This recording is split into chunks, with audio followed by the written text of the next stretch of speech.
మా చిన్నప్పుడు నేల అంటే నేల, బల్ల బెంచ్ అంటే బెంచీలు, కుర్చీ అంటే కుర్చీలు. ఇప్పుడు దాన్ని ఏమంటారు మన ఇవి ఉంటాయి చూడండి, ఇదివరకటి రోజులండి. ఇప్పుడైతే ఆ కుర్చీలు మామూలు ప్లాస్టిక్ కుర్చీలు వేస్తున్నారు కానీ చెక్క కుర్చీలు ఉండేవి, మడత కుర్చీలు అప్పట్లో.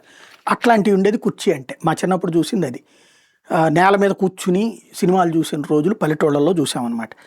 అంటే సినిమా థియేటర్లు అట్లాగా ఉన్నప్పటి నుంచి చూసాం. ఆ తర్వాతన కాస్త నేలంటే మామూలు కుర్చీలు, కాస్త మెత్తటి కుర్చీలు ఇట్లాంటివి వేసుకురావడం చూసాం.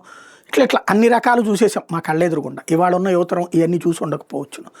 అదే సందర్భంలో ఇప్పుడు ఏకంగా రూ. 150 టికెట్లు, 250 టికెట్లు ఏలాబడి పడుకుని చూసేటటువంటి చూస్తున్నాం. ఇంకా కొత్త అప్గ్రేడేషన్ వైపుకి వెళ్ళిపోతుంది.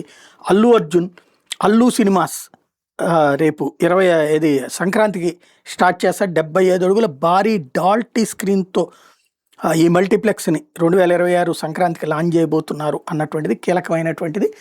అంటే మరింత ఆ సినిమా ఎంజాయ్ చేయటం అనేటువంటిది. బాహుబలి లాంటిది ఇట్లాంటి థియేటర్లో చూస్తే అదిరిపోతుంది అనమాట. అట్లాంటి వాటి విధంగా తీసుకెళ్ళడం. ఒకప్పుడు ఎప్పుడో చూసాం, ఇది 70 అదే మొదట్లో మా చిన్నప్పుడు మా నాన్నగారు వీళ్ళు చెప్పేది ఏంటంటే బ్లాక్ అండ్ వైట్ సినిమాలే చూసేవాళ్ళు. మేము వచ్చేటప్పటికి మల్టీ కలర్ వచ్చినాయి. అంటే అప్పుడే సినిమా బ్లాక్ అండ్ వైట్లోనే తీస్తారు, స్క్రీన్ కలర్లు అద్దుతారనమాట. అట్లాంటివి చూసాం. ఆ తర్వాత మేము పెద్ద అయ్యేటటువంటి సందర్భానికి కలర్ సినిమాలే వచ్చేసినాయి. కృష్ణ సినిమాలతో బిగినైన కలర్ అనేటటువంటిది. అట్లాగే అదేది గూఢచారి సినిమాలు వచ్చేసినాయి. 70mm స్టీరియోఫోనిక్ సింహాసనం తొలి సినిమా అవి చూసాం. అప్పుడు స్క్రీన్ చాలక పక్కకి వెళ్ళిపోయేదనమాట పిక్చరు ఆ గోడ మీద దాకా. అవి చూసాం అట్లాంటివి కూడా.